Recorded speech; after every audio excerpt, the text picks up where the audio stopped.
Welcome back to this week's episode of The Emily Show. This week we have a lot to talk about. My voice is still raspy from spilling tea live in Nashville. It was a fantastic live event with hashtag No Filter Zach, who has an amazing podcast and YouTube channel, and Up and Adam, who also has an amazing YouTube channel covering all of the things Bravo and Bravo Lebs. But today we are moving out of the reality world, kind of, because we're kind of still in it. No, the Kardashians are totally the reality world. We're moving just into trials this week. There is so much going on in court. The Rob Kardashian, Blac Chyna Kardashian et al. Trial is kicking off as I'm recording this on Monday, April 18th. Oh, I so hope that it is actually the 18th. I just double checked. That is kicking off in jury selection today. That trial estimate is 2 weeks, and we are entering into week 2 of the Depp Heard trial, and those are 4-day trial days. So they are rolling Monday through Thursday, no trial on Friday, Fridays for motions and other cases, etc. So we are moving into week 2 of 6 in the Depp Heard trial. So that's what we're going to talk about today. A quick case brief on what's going on in the Blac Chyna Kardashian trial. I was going through the exhibit list. There's like 600 items on the exhibit list. I'm like, y'all are giving a 2-week estimate. That's ambitious with that super long exhibit list. It doesn't mean they will use them all, but it is ambitious. And then we've, of course, got the Depp Heard trial getting into week 2 today with a lot of deposition testimony. And we'll talk about those video depositions, how they come in, and why they're kind of tough in a civil case, because if they put you to sleep at home, they're definitely going to put the jury to sleep sitting in that courtroom. So we're going to talk a little bit about that too. Lots happened in week 1 of the Depp Heard trial, and I'm sure lots will happen this week. But with the podcast, it's always hard to record and edit contemporaneously. So if you would like to catch it as I'm doing it live, then you have to find me on social media and on the YouTubes at the Emily D. Baker. And with that, we should get into it. Things will be timestamped below. I'm going to do a quick summary of what's going on in the Kardashian trial with Rob Kardashian and all of his sisters in Blac Chyna first, and then into the roundup from week 1 of the Depp Heard trial with some explosive. There were some moments. There were some very unexpected moments, which is a surprise in a civil case. And I will tell you why that's surprising after we roll the intro, which is what we're going to do right now. Hey there. Welcome to The Emily Show. I'm your host, Emily D. Baker, badass lawyer and everyone's favorite legal commentator, breaking down the legal shit in the news and pop culture stories you want to talk about. I've been a licensed attorney for over 15 years. I'm a former prosecutor, and I'm a big fan of the cursey words. So let's break it down.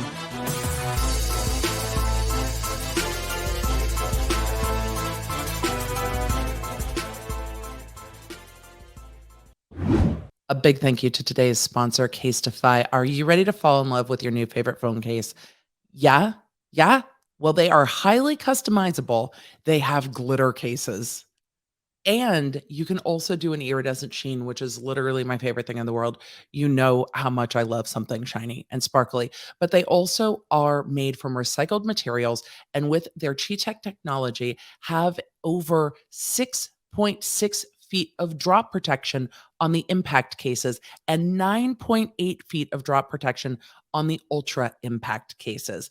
So if you put your phone on your nightstand and you have paw nerds running around that jump onto your nightstand and yeet your phone onto the floor regularly, you're going to want to check out Casetify cases. They have been keeping my phone safe for months and months and months, which I love because they have fun, festive cases for holidays, for summer, for whatever your favorite thing is. So go and get your favorite phone case over at Casetify, customize it, and be sure to share with me on social media what you picked.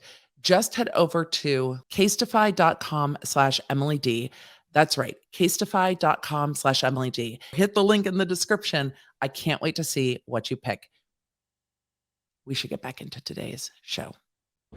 So we're starting with the Blac Chyna Rob Kardashian trial that is kicking off with jury selection on Monday, April 18th in Los Angeles County Superior Court over at good old Stanley Mosque. And if you follow pop culture and the law, you'll be familiar with Stanley Mosque as being the courthouse where the Britney Spears case has been heard, because there is a probate and family law floor. My office at Stanley Mosque used to be on the probate and family law floor of Stanley Mosque Courthouse. And I worked there before they even opened the Starbucks that was out in the courtyard, which was like misery. Literally, when I would work super late, and by super late, I mean beyond midnight in downtown LA, there were times that there would be nothing left open except for one El Pollo Loco in downtown. The amount of chicken and tortillas I ate when I worked at Stanley Mosque was substantial, because it was literally all I had energy and time to go pick up,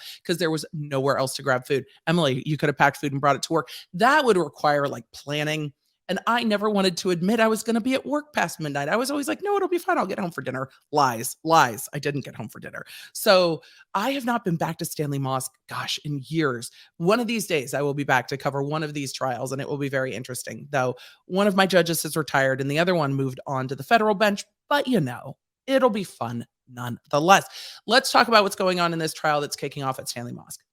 Blac Chyna, professionally known as Blac Chyna, otherwise known as Angela White, her given name, is suing Rob Kardashian, the brother, the only male Kardashian child, Kris Jenner, momager extraordinaire, Kim Kardashian, Khloe Kardashian, Kourtney Kardashian, Kendall Jenner, and Kylie Jenner.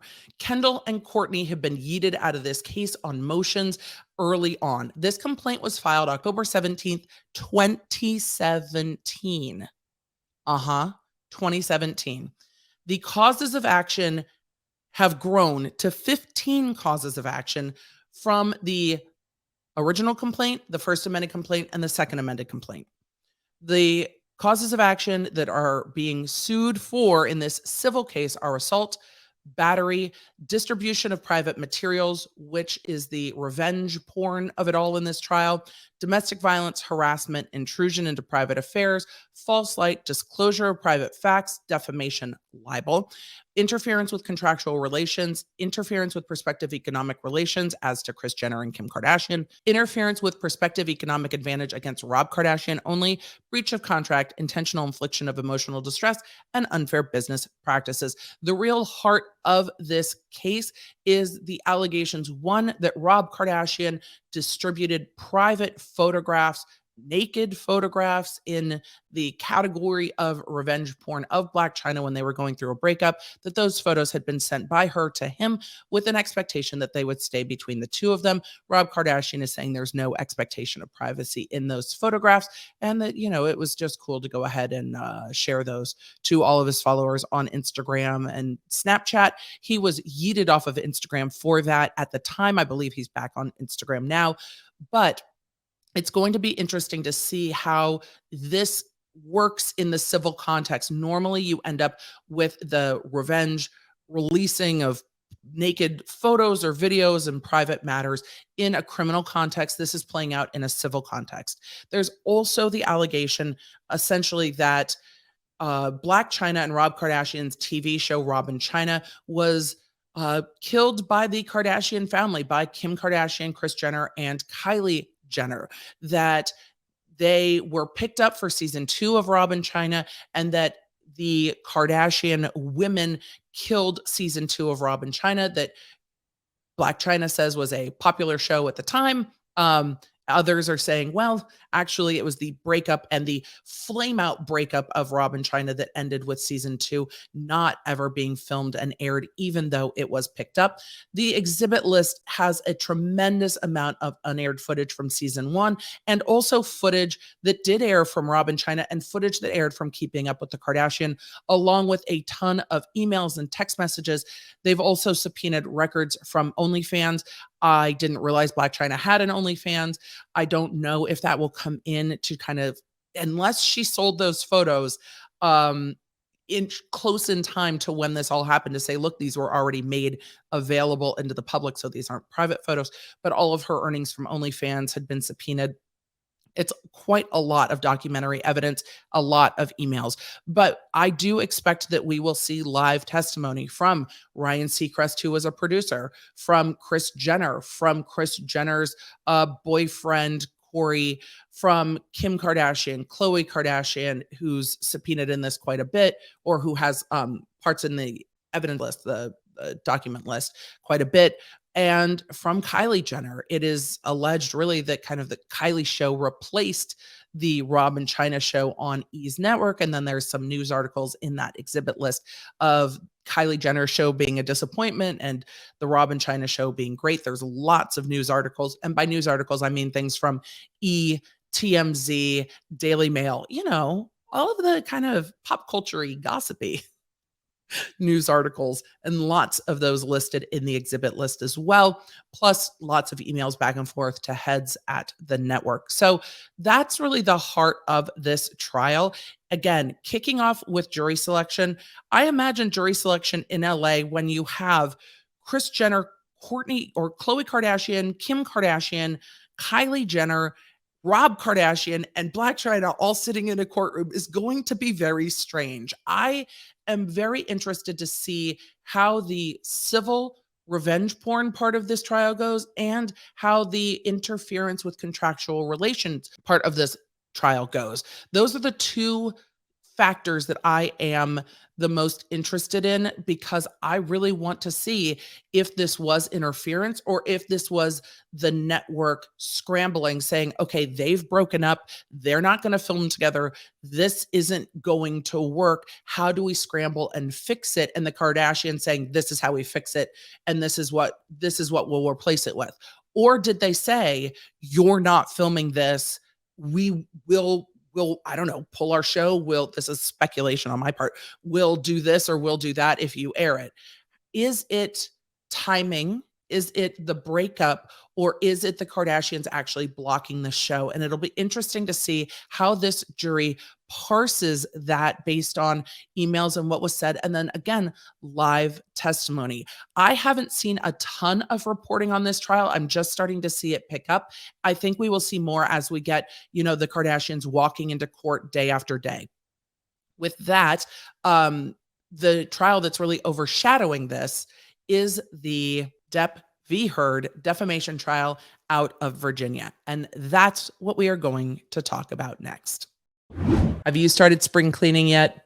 Well, it might be time to wash the carpets, dust the drapes, mow the lawn, and Manscaped has all the products that you need to do all of the things for not just the hair down there, but body care and the nose hair as well.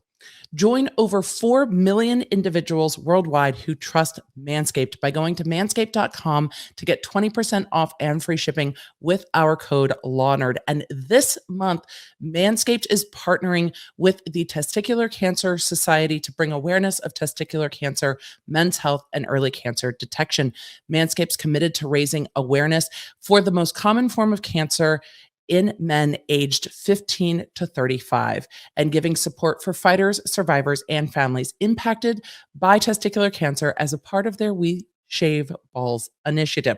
I love that they keep it a little cheeky while bringing awareness to something that affects so many men. So not only can you show care for the hair down there, but also raise awareness for the early detection of testicular cancer. So if you want 20% off the lawnmower, the crop preserver, the crop reviver, or the amazing foot powder that I love, it's not all just for the hair down there.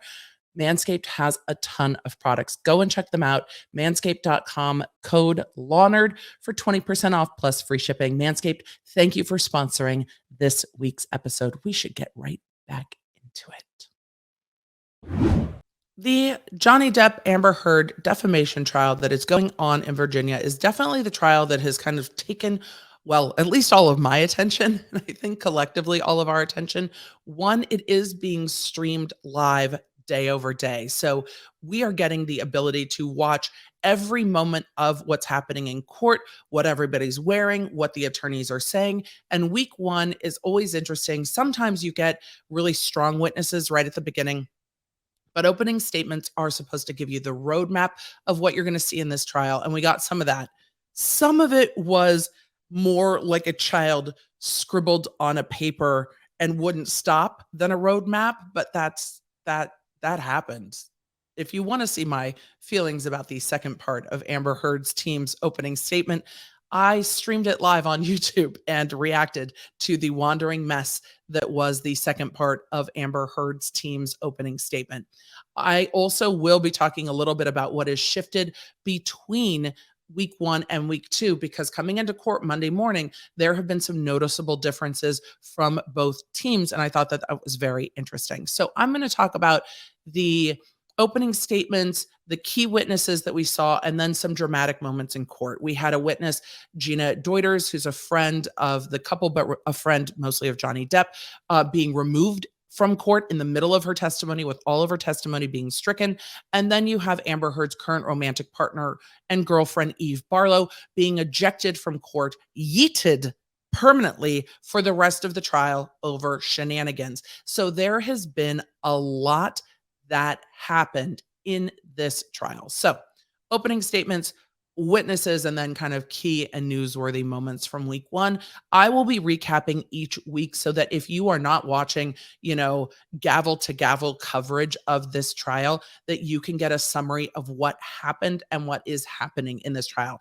If that is helpful, let me know. I'm trying to do it in a shorter format. These are like 8+ hour trial days. So I'm trying to condense that down so you get just the highlights. So by the time we get to a jury verdict, hopefully at the end of May, everyone's not going, well, why did the jury do that? We at least, if we follow along week by week, can understand what the jury has done and why.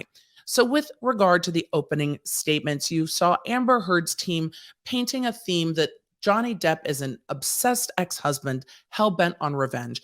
Amber Heard's team really hammered in on that theme. And yes, their opening statement went second, but I'm talking about it first because I'm least complimentary of it. I thought Depp's opening statements were quite better. The first attorney that spoke for Heard, the male attorney, the lead attorney who's done, well, I don't know if he's the lead attorney. I think they're co-lead attorneys, him and the female attorney that did the second part of the opening. I found him to be very concise and to kind of give us that roadmap to really paint this picture of how they're going to portray Johnny Depp. You're not going to see like the charismatic actor. This isn't the swashbuckling pirate. This is somebody who's abusive, who is manipulative, and who is obsessed. And his abuse of Amber Heard is continuing to play out in this trial because he dragged her across the country to have this trial in Virginia. So they really painted that picture of Johnny Depp being obsessive, hell-bent on revenge, and still using this trial to fuck with Amber Heard. The second attorney, I couldn't follow the theme. I couldn't follow the story. There were moments in her opening that very much didn't land well with me. I wasn't like, oh, that's interesting. Where in the first part of the opening, there were some moments where I really was like, oh, that's an interesting way that they're seeing it. That's an interesting way that they're painting this. And that the biggest moment in there was that Heard's first attorney was very much arguing that this is speech protected by the First Amendment, which is going to play into their anti-slap defense, because it's different than in California, where you can use that anti-slap motion to shut down litigation before discovery. Here, it's a defense that the jury will get to consider. But you saw him kind of changing what the consideration is, or at least shifting, I don't want to say shifting the goalpost, but kind of shifting the perspective of what is the truth in Amber Heard's statement, saying more than once in the opening that this is about whether Amber Heard reported that she had been in an abusive relationship, so that when she wrote the op-ed for the Washington Post, the statements in the op-ed were true. And the statements in the op-ed don't leave this defamation by implication that Johnny Depp has to prove as the plaintiff that is suing Amber Heard. If you want a deeper dive into the meaning of what was said and the defamation and what the statements are. I did a case brief on this in last week's episode that's up on YouTube and everywhere you find the podcast, The Emily Show. So you can go find that breakdown. This is just a breakdown of what happened in the first week of trial, week 1. So you really saw that shift of the op-ed's true, because if it's true, it's not defamatory. The op-ed's true because she did, in fact, make a report about this, and she did go to court and get a restraining order. These are facts that happened. So whether she was abused or not is not really the question here. It's whether she reported it, because in her op-ed, she talks about speaking up. So if speaking up is reporting it, she talked about speaking up and what happened after it, which is, I think, for her team, a very solid strategy and a very good argument. I worry that her second lawyer is so unlikable that she's going to undo a lot of that legwork, and we will see what happens in closing, because if they have that attorney or the lead female attorney from Heard's team do the closing, she is going to lose the jury like she did in opening. Her opening was aggressive and wandering, and it didn't have much of a point. It was very hard to connect to. I felt like I was being yelled at for an hour, which is not something you want the jury to come across feeling. You want them to feel like they're being explained to, like you're telling them the story, like you're building the roadmap for them. You're going to see this, then you're going to see this. The evidence is going to show this. Here are the highlights. Here are the points of interest along the way. Pay attention to these points of interest, because at the end of the trip, you're going to get here, and I need you to find, libel, not libel for my client. So you want to paint that picture. The second attorney just yelled at them. And even though her voice wasn't super raised, her cadence, her choice of words felt like I was being scolded, and I hated literally every moment of it. And if she does that again in closing, she is going to lose this jury. So she talked about Johnny Depp being a drug abuser and having a list of prescription medications a mile long and, very big grand motions, very much the impression I was left with from her, because I could not follow her storytelling at all, because it felt like she was just like, oh, and then, Johnny down the way was doing this, and then our friend, so-and-so was doing this. Oh, and then so-and-so was there too. And it just felt like listening to someone trying to explain a story to you, but they started in the middle, they've had a couple drinks, and you don't know who all the parties are that they're explaining. And you're like, what are you even talking about?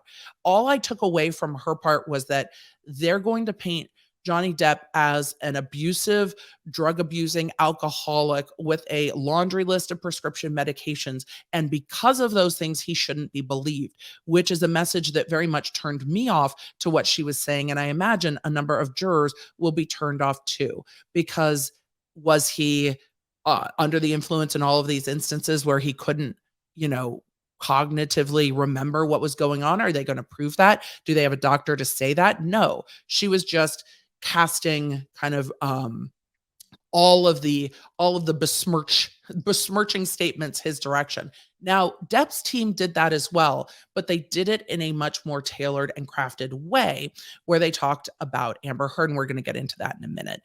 What came out during the first week and into the beginning of the second week of testimony, though, is that Amber Heard also had a private doctor. Amber Heard was also on a lot of prescription medications. Amber Heard was also being seen by doctors that tend to specialize in addiction. So I think with the opening being so, finger pointing at Johnny Depp being like, he's doing all this, the early testimony coming out being like, well, yeah, but Amber Heard was too, doesn't jive with what they said or doesn't jive well with what they said in opening statements.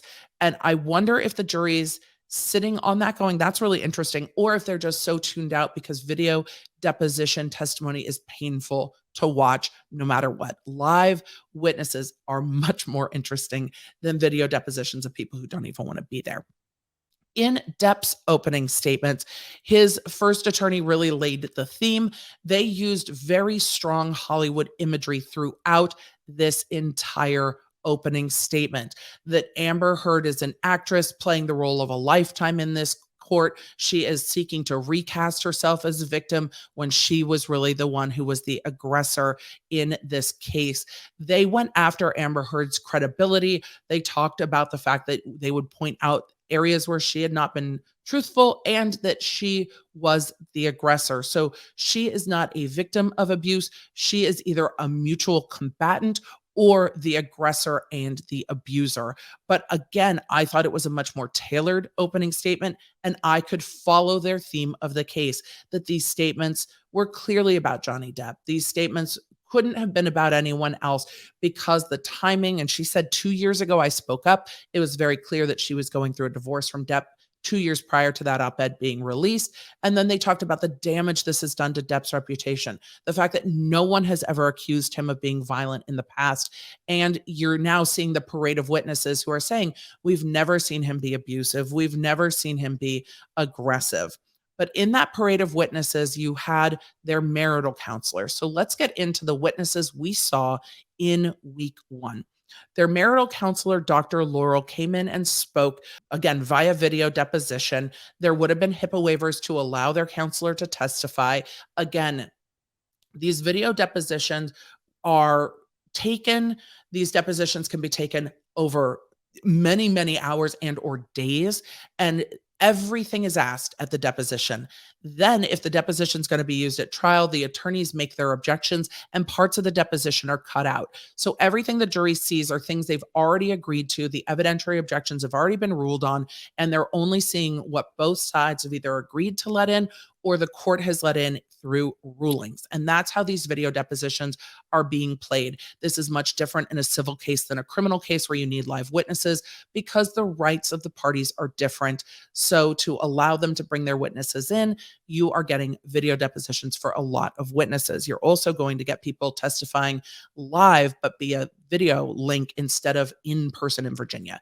In-person testimony is more powerful, but there's only so much you can do. So with that, the marital counselor said that they saw Depp and Heard for 21 sessions, that Amber was often the aggressor and that Depp would try to leave. She also talked about both of them having abusive childhoods and that both of their kind of childhood trauma is triggered by the other. Depp would try to leave. Heard was afraid of abandonment and would rather fight than have him walk out. At one point, she actually said that Heard would strike Depp to keep him in an argument if he was going to leave, so that Heard would rather initiate a fight than have Depp walk out. Depp would rather walk out if things were getting physical or escalating in the fight and just walk away from it. So she stated, I think the biggest part or the biggest takeaway from her testimony for the jury will be that they both engaged in, quote, what I saw as mutual abuse. She didn't define the abuse being emotional or verbal or physical, but she talked about mutual abuse. Now, this doesn't go well for Depp, but this also doesn't go well for Heard. If it's mutual abuse, does the jury down the road see that, yes, in some points, Heard's the aggressor, but in some points, Heard is the victim? And if they see that, then are her statements that she has been the victim of abuse untrue? So this engaging in mutual abuse, I think we will see come up again in closing statements. The therapist talked about the fact that Depp basically didn't speak much in the group sessions because Amber Heard had a jackhammer, that's what she said, jackhammer style of talking, would talk over him, would cut him off, would interrupt him. And that when he was in one-to-one therapy, that he was very open and communicative, but when they were together, that he was shut down and struggling to find his voice. She also said that there was no indication of physical injury with the two, which is really the theme of a lot of Depp's early witnesses, is that no one ever observed injury to Amber Heard, including their private doctor and personal nurses that are testifying on Monday, the 18th. The next witness that I think was probably one of the favorite or the fan favorite, are they fan favorites? The internet favorite, social media's favorite witness? I think that's what we're going with. Isaac Branch, B-A-R-U-N-C-H. I always want to say brunch, but Isaac's testimony was probably the most charismatic, the most interesting. He was emotional on the stand. He was funny. He is from Brooklyn. He called it like he saw it. And he was not having any of Amber Heard's attorney's shit, which was really fun to watch. Amber Heard's attorney kept asking him kind of ridiculous questions that she needed to ask, but you could see his face just kind of go, huh? Like, no, like what? Like, why are you asking me this ridiculous shit? He was very entertaining to watch. But she also got to the point that he um, was one of Depp's longtime friends, but Depp also paid for him to live next door. Depp had given him over $100,000 in the extensive period of time that they've been friends. But Isaac also saw Heard regularly because he lived next door to them upstairs in the penthouse of the building where they lived in Los Angeles. And that he said he had seen Heard dressed up to go to events, full makeup, but also in no makeup, also in light makeup. He would greet her and kiss her on the cheek and didn't see any injuries to her, even when she tried to show him sometimes injuries. Like, I just see your face. Like, I don't see anything. And again, Heard has complained of some substantial injuries, including a broken nose and a split open lip. And he's saying, I've seen her in bright light after these things supposedly happened and never witnessed that. Now, during his testimony, Heard's attorney stepped in it a bit by asking if he was angry. In that line of questioning, I got the feeling that Isaac was annoyed with the way that the questions were being done. The attorney kept asking, do you know if she's putting on Amica cream? She meant arnica cream. The entire fucking time she meant arnica cream. She kept saying Amica cream, and I could not let it go. It was so distracting. Anyone in the jury that's ever used arnica for anything has got to be like, oh my God. And it just made this attorney seem out of touch a bit. It did not do her any favors in her questioning. I thought Isaac was annoyed with her line of questioning. That's how I was reading his testimony. But she asked if he was angry and if he blamed Heard. And he said, and I'm just going to read what he said. Quote, it's 6 years. Am I angry anymore? What I am is tired. And I wanted to clap for this man. I'm like, that felt to me like one of the most honest statements of how people feel when these things go down. It's been 6 years. What I am is tired. He then went on to say, and I want this all to end. Her to go heal, him to go heal. Isaac, I am with you. I think that's all what anybody wants, but that's not what's going to happen. This is all going to get dragged through court, and then we'll see what happens from there after the jury renders a verdict. He goes on to say, so many people have been affected by this malicious lie that she started and she created. I'm not angry at anybody. I want the best for her to take her responsibility, heal, and move on. And for Johnny, his family has been completely wrecked by all this stuff, and it's not fair. And he started to tear up. And he said, it's not right what she did. And what happened for so many people to get affected by this, it's insane how this happened. This all came in because the defense attorney, or Amber Heard's attorney, did not craft her question well. She was trying to get at Isaac being malicious towards Amber Heard when she misread that he was annoyed with her questioning. And she asked, and it opened the door for him to say, she's a liar, she's malicious, and what she did hurt Depp and his family. It's the testimony that has stuck with me through watching the first week of trial. And I imagine that it's a testimony that will connect with the jury as well, because he came across as very likable and very honest.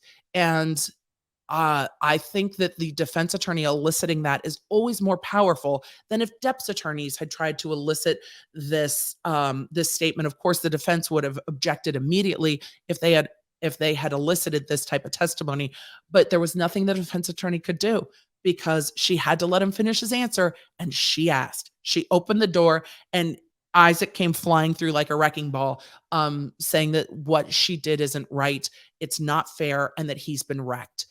Remember, Heard's team is going to try to argue that Depp's had no damage, that he wrecked himself, that his drug and alcohol use is what hurt his career, not her statements, even though he lost roles in Pirates of the Caribbean like days after her op-ed came out. So this also is going to go to damages. His family's been completely wrecked, is what Isaac said.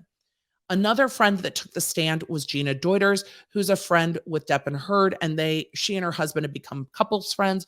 She was talking about being around when Depp had used drugs, not seeing his behavior change, not seeing his personality change, not seeing him get aggressive. So someone who can kind of lay the groundwork, because in this trial, you've got to accept that people have done drugs, people have used drugs, drugs have happened. Everybody's got to just get over being worried about drugs. Drugs have happened, drugs have been done. Now it's, does it change Depp's personality? Has it made him aggressive? What impact does that have on him? And Gina Deuders' testimony was really, I've seen him do these things, but I've not seen it change him. I've not seen him become aggressive. And that's good testimony for Depp. But then in the middle of her testimony, well, I don't even know if it was the middle. I don't know how much left they had to go. During her testimony, the attorneys approached the judge outside of the presence of the jury. Something was shown to the judge. And then the judge started questioning Gina Deuders about whether she had been watching any of this trial. She said she had seen clips on social media. Now, she didn't say, I watched clips, I heard clips, but the judge said clips including witness testimony. And she said, I've seen clips. And the judge is like, that's enough, and excused her. And when the jury came back in, asked the jury to strike all of her testimony. She was, again, an in-person witness that was very likable. But what came out after that was that the information was brought to the attorney's attention, to Heard's attorney's attention, by Eve Barlow, Amber Heard's current romantic partner, and now been ejected from the court. So we know this from the transcripts of Barlow being removed from the court. Now, we're going to go through those transcripts real quick, and then we're going to go through the court's order.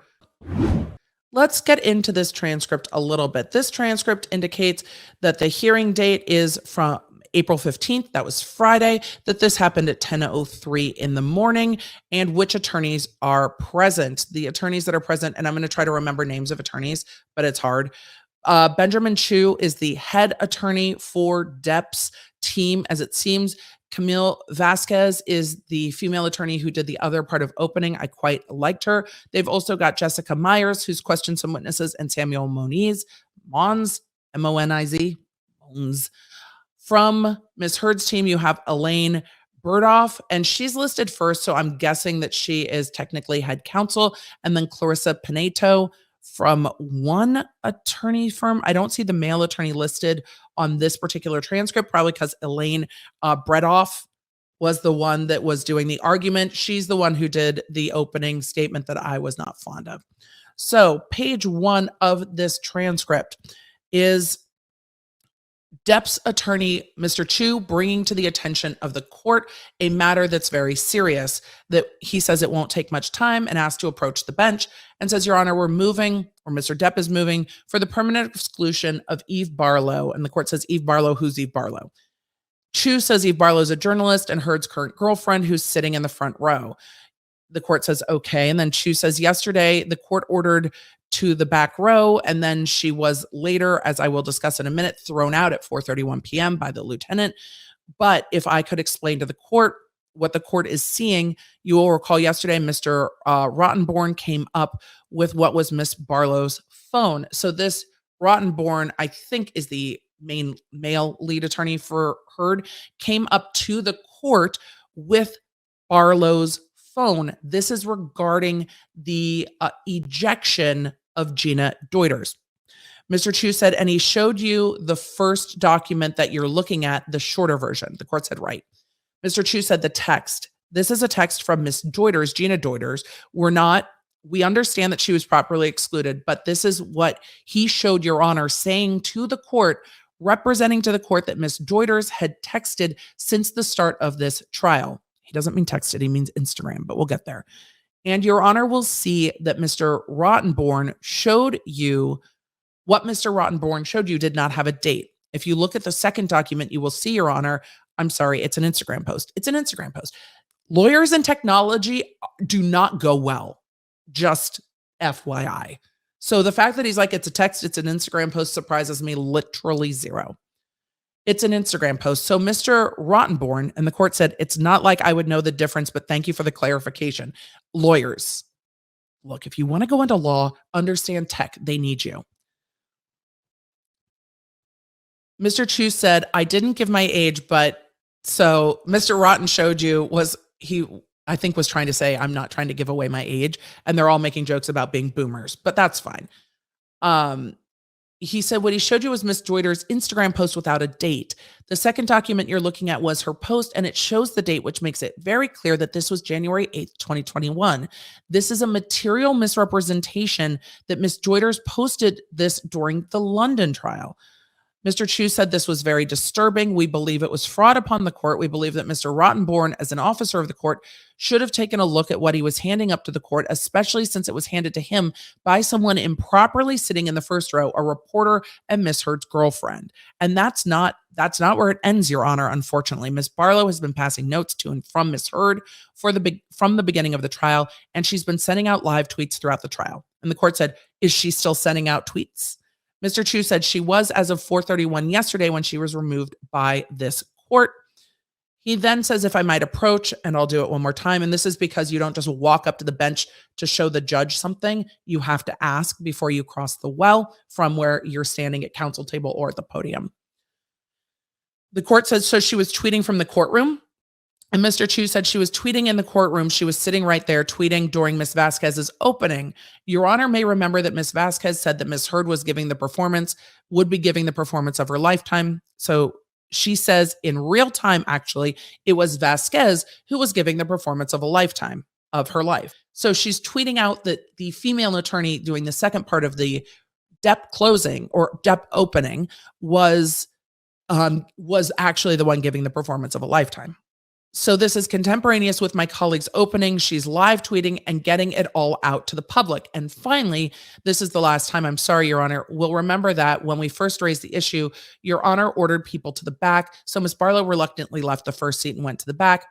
And this tweet is the tweet that got her thrown out last time. Quote, what does Amber Heard hope to achieve? Question. She has a gorgeous 1-year-old daughter, and she said she was beginning the rest of my life in 2021, 12 months after her mom died. Quote, and it was at that point that Lieutenant Porter saw her violating the court's order and asked her to leave. And again, this is being live streamed. If you want a live tweet, go sit outside, watch the feed and live tweet from there. You can't do it from inside the court because of the sanctity of the jury. They don't want photos of the jury leaking. They don't want people taking pictures of the jury. So the only people allowed to have technology in this courtroom are the attorneys and the parties, no one else. So you are allowed to keep it in your bag, but if you get your phone out or your computer out, you're yeeted. The thing is, the legal teams are so big, there are people sitting in the first row that are part of the legal team that are allowed to have their devices out. So the court said, if you violate the order, you violate the order. And Mr. Chu said it's more than enough to get her thrown out permanently, but it takes place in context. Your Honor will remember the inappropriate disclosure of the sexual assault violations in violation of the protective order, perhaps more egregiously because people weren't participating on the WebEx in this one. 2 days before the trial, Heard posted to Instagram about the opening, and then he talks about Heard posting about the opening statements on Instagram, which was a problem. He then goes on to talk about the court's orders. And he says, the point is, Your Honor, the court's orders must mean something. We're trying to play by the rules here, and it's outrageous what Ms. Barlow has done. She was thrown out yesterday, and all we're asking, a very limited form of relief, is that she be barred from attending the rest of the trial. And the court then asked Heard's attorney, Bredhoft, Bredhoft, Bredhoft. Thank you, Your Honor. I actually had absolutely no clue that he was going to raise this morning, so I'm responding to it cold. First of all, Eve Barlow is not a journalist. Second of all, she's not Miss Heard's. And the court said, well, I really don't care about all this. She's live tweeting. It's my courtroom. This is at 4:31. Ms. Bredhoft said, I don't know about that, Your Honor. Regarding the tweet, I don't know about that, Your Honor. And the court says, well, I do. I can read it. 4:31 on April 14th, 2022, looking at Twitter because it's timestamped. Ms. Bredhoft said, I don't know I know she, and the court just cut this attorney off and was like, no. The court said, and I know the deputies took her out because she was texting. That's against the court order. I don't let anybody. If I find anybody else texting, they don't get to come back in. So why would she be able to come back in? And then Bredhoft says, I have no knowledge of this, Your Honor. Well, she got yeeted by the deputies. The court said, and I know you don't, and I understand that, and I mean, the when people were passing notes, I thought, well, legal teams. That's why I gave you the first row, because of legal teams. And then more information comes in bits and pieces that it's not the legal team. And I said, okay, so move back. Heard's attorney then tries to say something and gets cut off again by the court. And the court says, but she's still texting. So, and Birdhoff said, let me just back up just a little bit. Ms. Barlow was not here during the opening, so she was not present in the courtroom. And the court said, well, she was present when she did this live tweet in my courtroom. Birdhoff said, and that may be, Your Honor, I have no knowledge of it. I have no knowledge of it. And the court says, well, Ms. Barlow's not coming back into this courtroom. Here's what I will say about all of that is that, this is a screenshot, and for those of you listening on the audio, I'm sorry, it's a screenshot of Depp's attorney giving his opening statement near the podium, and you can clearly see Eve Barlow sitting in the front row with the rest of the legal team in braids that are similar in style to what Amber Heard is wearing during her court day, in a blue jacket, and there is lots of photographic evidence of her sitting there during the opening statement. So Heard's attorney said she wasn't even there during opening when she was, and then the Instagram in question that I screenshotted from Gina Deuders' Instagram clearly says January 8th, 2021. And it's talking about what happened in the UK case, but they represented that this was done during the pendency of the UK case in an inappropriate way. The thing is, though, Gina Deuders answered the court's questions saying that she had seen clips, and that is ultimately what's removing her. So even if this was misrepresented to the court or shown to the court without a date on it, which on Instagram mobile is easier to do than on Instagram on the desktop, even if that's the case, it doesn't undo her getting removed because she admitted that she had seen clips. Whether Depp's team can ask to inquire further on that, I don't know if they will bother, because they can use other witnesses to bring in the same type of testimony, other friends, and the court is already seemingly annoyed with Heard's attorneys.